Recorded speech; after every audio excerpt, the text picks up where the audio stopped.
I'm Pinky Webb. Many in the world are observing Women's Month. It's both a celebration and a call to action to work together in pursuit of gender equality and inclusivity. In an ideal world, women and men have equal rights and equal opportunities, but it's not the case. It's not happening. And that's why we're having this forum today. Well, we want to recognize the work of women, to rally behind them, and of course, to inspire others. We also want to remind everyone that together we can make a difference during this COVID-19 pandemic. We saw women rise to the occasion here and around the world, side by side with their male counterparts. They did better, much better, in fact. But the hard work isn't over. Our guests today will certainly agree. Joining me today are women who choose to challenge. Our first guest is Dr. Nathalie Verceles from the UP Center for Women's and Gender Studies. Natsi, thank you so much for joining us today. Hi. Hi. Magandang araw po sa lahat and happy Women's Month. Our next guest is president and founding partner of Rags to Riches, Reese Fernandez-Ruiz. Reese, also thank you for being here. Hello, thank you for having me. It's an honor to be here today. We're glad to have you. And last but not the least, let's all welcome McDonald's Corporate Communications Head, Adiel Hernandez. Hi, Adiel. Also great to have you. Thank you for having me and happy International Women's Month. Okay, we have so much to talk about, so many topics, but I'm going to start with this. I actually recently saw this quote from the late British Prime Minister Margaret Thatcher. And here's what she said. I'm actually wondering if you guys know. Does anyone know? Sa dami ng sinabi niya. Okay. Here's what she said. If you want something said, ask a man. If you want something done, ask a woman. So I want to ask each of our guests what they think of that, and if you've had any experience that actually directly relates to that particular quote. First, I'm going to ask Natsi. I always have a problem, Pinky, when we pit women and men against each other because we are, after all, going for gender equality. So I don't think I agree that necessarily it's women who do act and then men who don't. But anyway, having said that, I think that it's important to recognize that women can be leaders. And I know we remember that it's been said quite recently by a very high government official that women are unfit for top leadership positions. I think we need to disabuse the public of that idea that women are not equipped to lead, because women can act as well as men can. Not necessarily better, but that they can. It's great that you actually started with that. That is an eye-opener, because sometimes when you talk about gender equality, that's the mold that we get into, pitting a man against a woman. And definitely you do not agree with that. So let's go to Reese. What do you think of that? And any experience that directly relates to that particular quote? The whole pandemic experience directly relates to that quote. I mean, I also agree of not pitting men against women or anything like that. But at the same time, I think women are just so under-recognized. We're always set up to fail almost a lot of times. So I think, leaders who happen to be women really stood out during this pandemic. So there are many qualities that I could enumerate. One would be like having empathy and showing empathy. That's why we get things done, because we feel how it's like. And now many women hear that super annoying criticism that women are too emotional. But first of all, there is nothing wrong with feelings, and having emotions and showing empathy, right, are good things. And they're very different from throwing tantrums, very different. Many women leaders, especially during this challenging time, have shown real empathy and made people feel at ease, understood, and heard. So this is the kind of empathic leadership that I think is very important. Tantrums have never really gotten us anywhere. And honestly, women leaders were not the ones who threw tantrums during this time. Okay, let's go to Adi. Adi, what do you think of that? Well, I would say that there are some things that women can do better. And I would cite actually this pandemic, and building off from what Reese said, on the response. We are empathic. We're also very compassionate, and most of all, we are multitaskers. We see in big picture.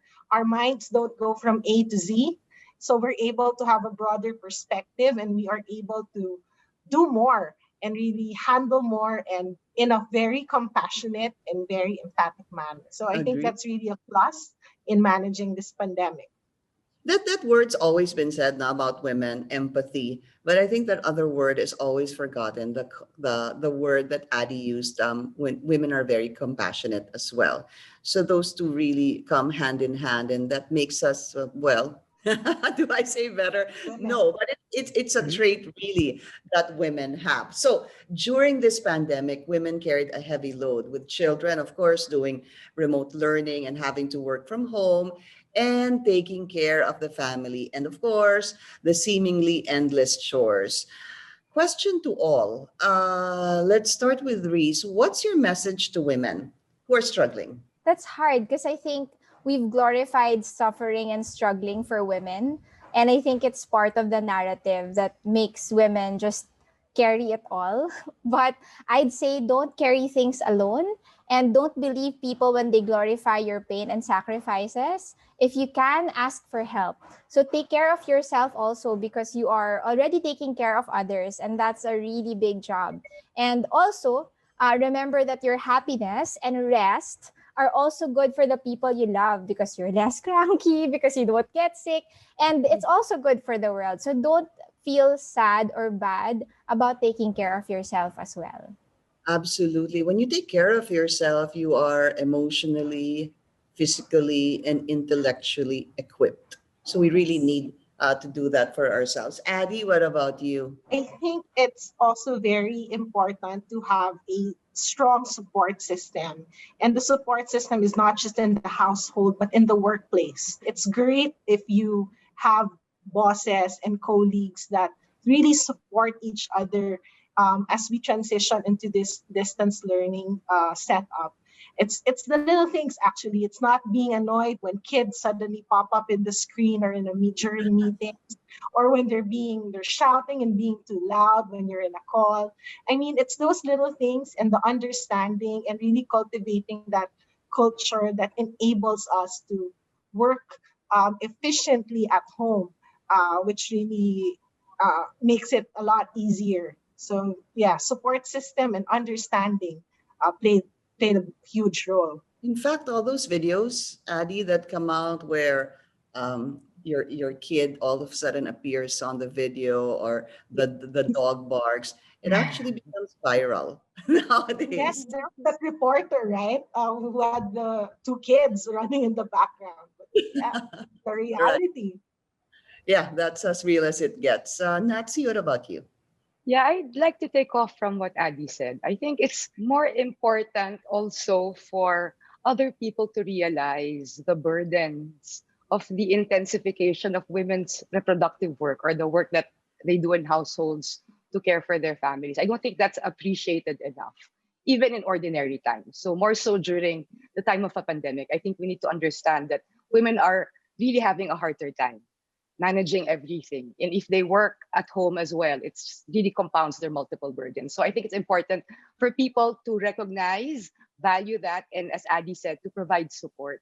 We need to understand women better, especially at this time of a crisis. I think we need to all extend ourselves in terms of helping them in any way we can, and also understanding the burdens that they deal with at present. It's not easy, particularly for young mothers like Reese and Adi who have young children.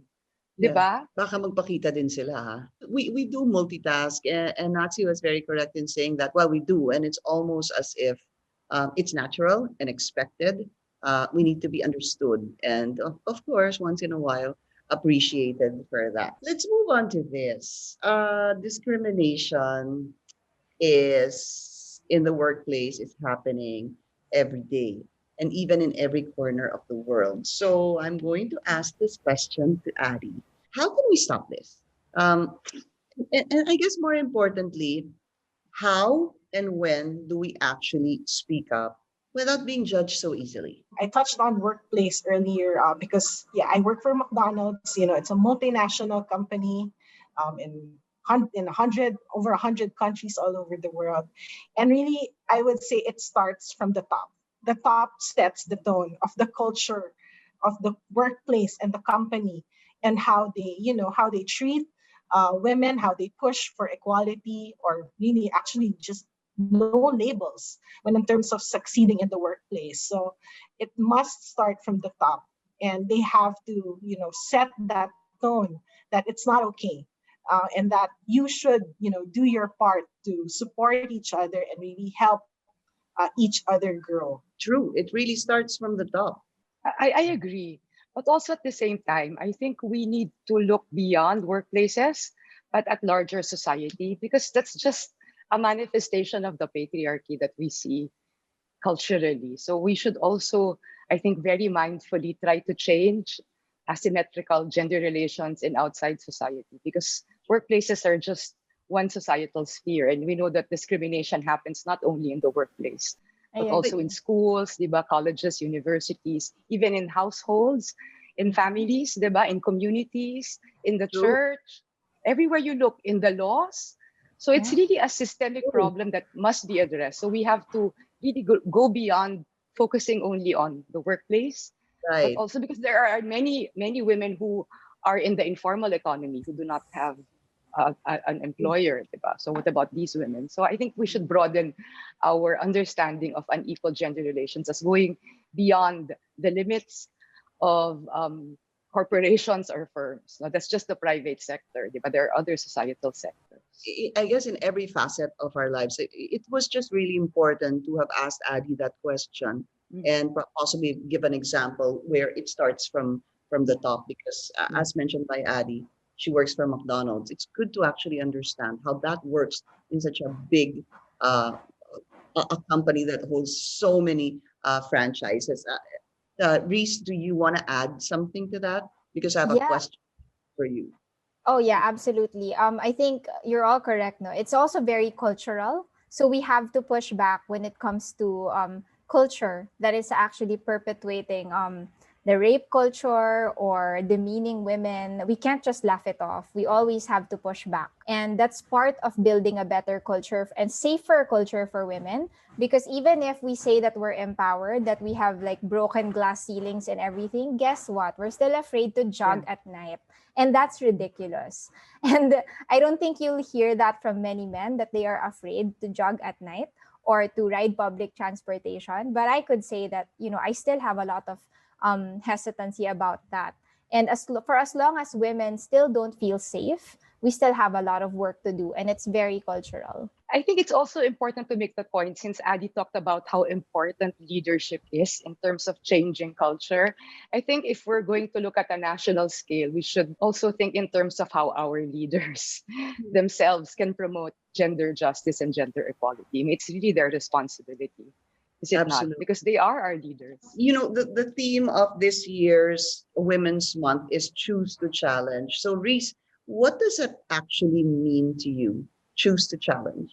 For me, it means that even when it's safer and easier to keep quiet because you won't get bashed, or you won't get attacked, and attacks are everywhere, especially in social media, you would still choose to challenge, even if you challenge with compassion. I think you could challenge with compassion because that's how we do things. We could be challenging a lot of the preconceived notions about women leaders. We could push back on rape culture while still trying to get more people to our side and to have bridges instead of walls. So even if you speak up and you push back, it doesn't mean that you are alienating people, because I don't think that's also the way to move forward.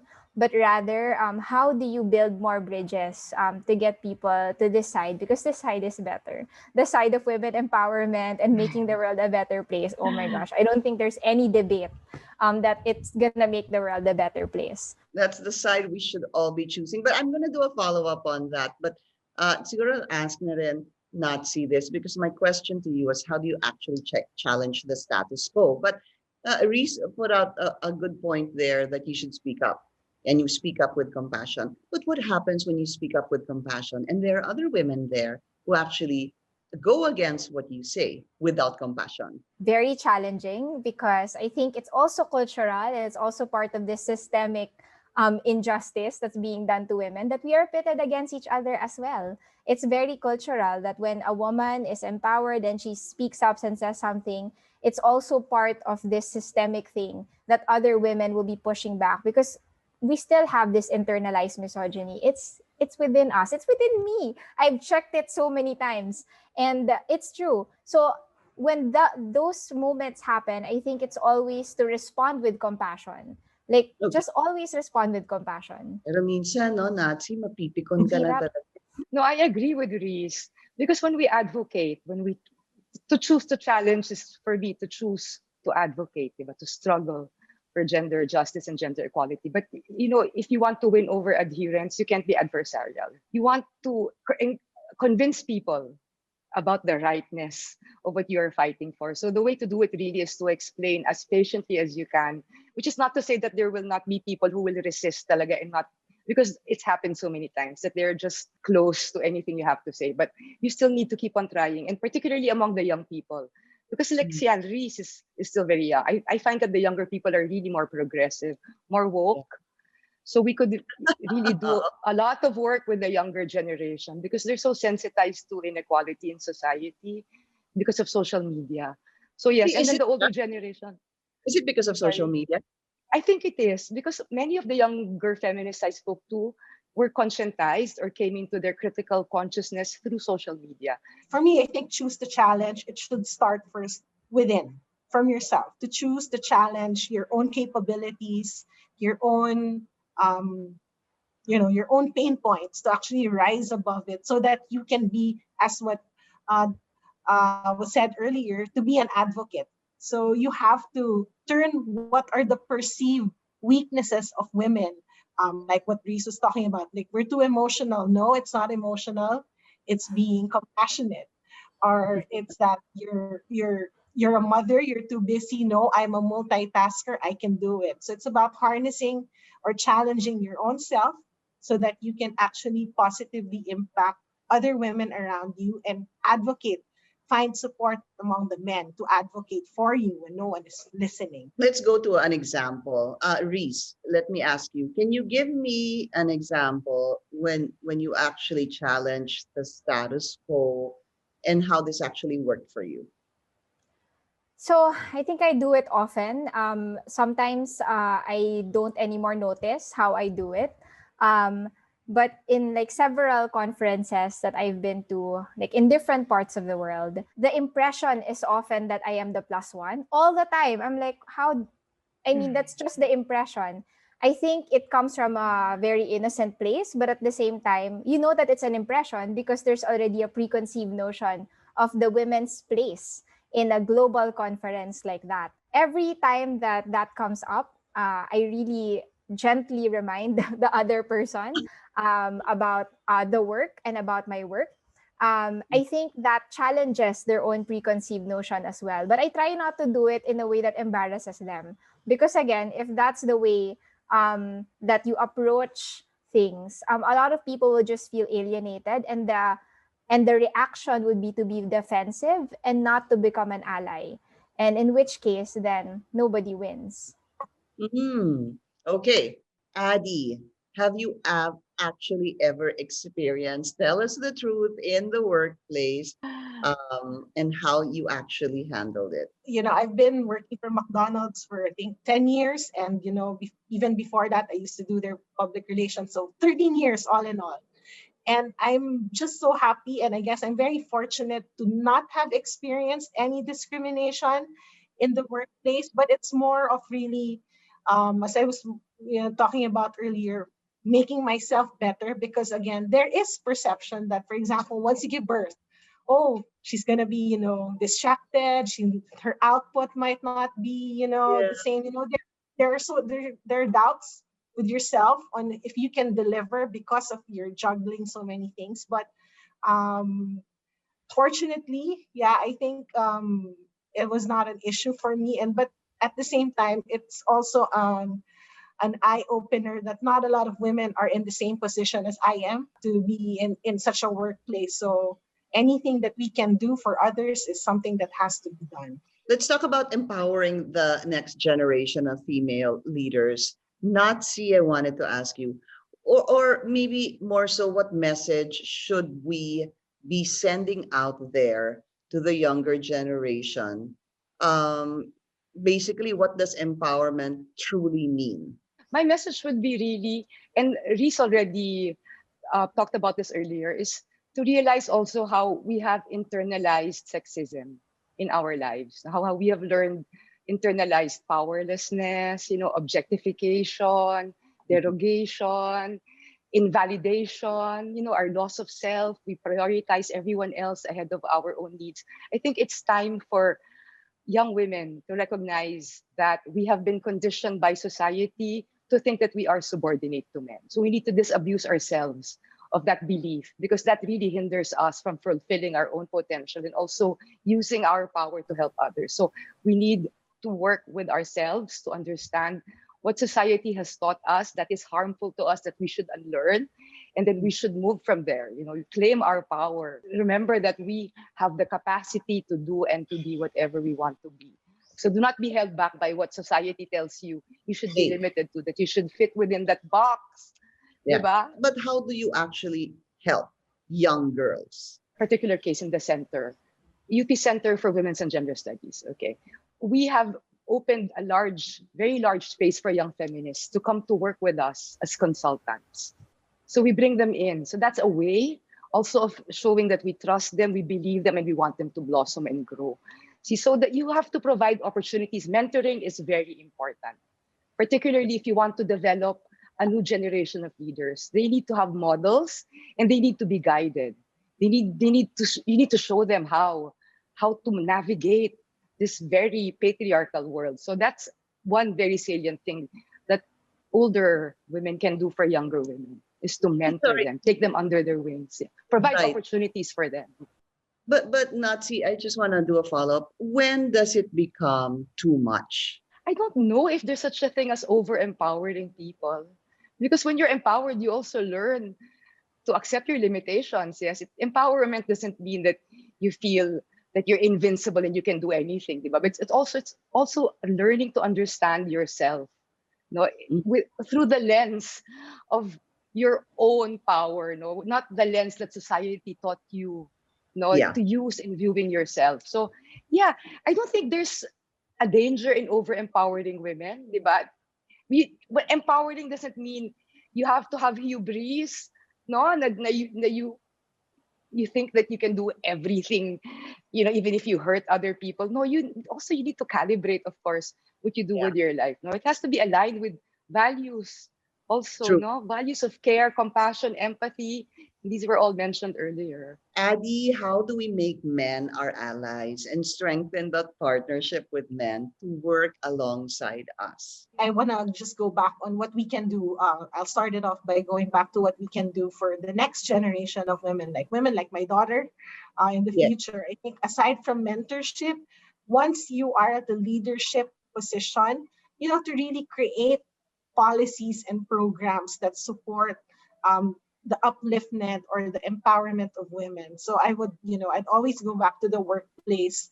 So, if you're at the leadership position, you have that power or you have that opportunity to really develop policies that support and advocate for women. So that's one thing that, we can do for the next generation to make it a better workplace and have a better culture for women. On the question of how do we make men our allies, I think it starts, we already there's a whole metaphor about having a seat on the table. I think we already have that seat. But at the same time, as women, we have to know that we still need to earn, like everyone else. We have to earn our seat at the table. And when we are at the table, to really add value, bring value to the discussion, you just have to work as hard as well. And, that's how you make men your allies. When they see that you're also putting in the work and then that you are able to, to be a good player, or, you could work together well. And I think that's the first step, that they see that you are very much capable, which we are.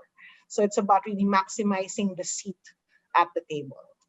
And maximizing your capacity Yes. in the workplace, and not, again, as Nazi said, pitting yourself against men. So, Reese, whether maybe you're in the workplace or at school, women and girls will always be up against many challenges. So, what's your best advice? How do we actually create an inclusive society? The answer would also be in making men our allies, because women empowerment is not a job just for women. I think we're gonna fail a lot if we don't have our allies, because that's half the world. So I think, well, there are so many ways, but I'll start with my home. I'll start with where I can start, and maybe many women who are watching this, where you can start as well. So it really, I believe it starts early. I'm a mom of two boys, so I have a lot of work to do. Let's start by raising boys to be better men with maybe simple things for now, by not demonizing things, heroes, toys, colors, or traits that we perceive as feminine. Because if from a very early age you train a young kid that these things are not for him, that these things are inferior, then guess how that kid will grow up, right? And so for the men out there who are already our allies, we still have a lot of work to do. So push back when other men talk down on women, push back when other men tolerate or promote rape culture. So put yourselves on the line also, because we do the same. So I think it's a work for both men and women. So it can't just be us who's making our world safer for women. It has to be all of us. Oh, absolutely. I saw Addie doing this. I don't know, Reese, if you saw Addie doing the thumbs up when you were talking. It's great. You really have, when you think about it, it really starts from your home. Unfortunately, we've come to the end of our panel discussion, but before we go, we want to hear some final words, as if I haven't heard enough and I need to digest everything that Nazi, Reese, and Addie have shared with us today. But yeah, let's go to that. Maybe final words. Let's start with Addie. Every day it's a struggle. It's a challenging world, especially with the pandemic. So I'd like to encourage all the women to actually look within yourselves, and the perceived weaknesses or the labels that have been assigned to you, turn them into strengths, because they really are. There's no such thing as being too emotional. There's no such thing as being, too spread out too thinly, or being unfocused because you're a mother and you're a wife and you have other roles. So these perceived weaknesses are your strengths. Turn them, harness them, be a role model for the next generation, be an advocate. I love the term of Dr. Nancy. Nancy, to really be an advocate, because that's the only way we're gonna keep getting better. And thankful for the generations of women before us. Thank you for setting the tone, and it's up to us to make it even better for the next generation. Addie, thank you. Let's go to Reese. Yes, so I know it's a difficult situation, and I know that sometimes when we talk about women empowerment, it seems like we've been talking for decades now, and that sometimes it's hard to see change happen, because the change really happens after generations, right? And then you look back and realize that it has changed so much. So take heart, because we have come a long way. A lot of people, a lot of women already paved the way. They did their sacrifices. It was very difficult for them too. So we still have a lot of work to do. But wherever you are and whatever you do, the doors that they opened, keep them open and open more doors for others. Great, thank you. And of course, Nazi. Okay, it's National Women's Month, and it always seems that it's only in March that people are actually concerned about women's issues. Okay, so what I would like to leave this short episode with is for us to please choose to challenge, not just during Women's Month, but every day of the year. And this goes not only for women, but all other individuals, okay, men, queer individuals, individuals of various sexual orientations, gender identities, and expressions, and sex characteristics. So please, all of us, let's please choose to challenge inequality. Let's please choose to build a better world for everyone. Thank you, Nathalie. There are no limits to what women can do, but of course, we need to stand together and, as we always say, lift each other up. We'd like to thank our guests. It was such a wonderful, wonderful conversation with all of you. Nathalie, was nice to have you. Reese, also, maraming salamat. Thank you. And Adi, the conversation, also, thank you so much. Very, very inspiring. I hope we see each other again. But even better, sana, maybe next year. Pero sabi ni Natsi, it's not just during March. So maybe we'll have another session when we can all actually be together. Again, to these three wonderful women, thank you so much. Thank you all for joining us. I'm Pinky Webb. Bye.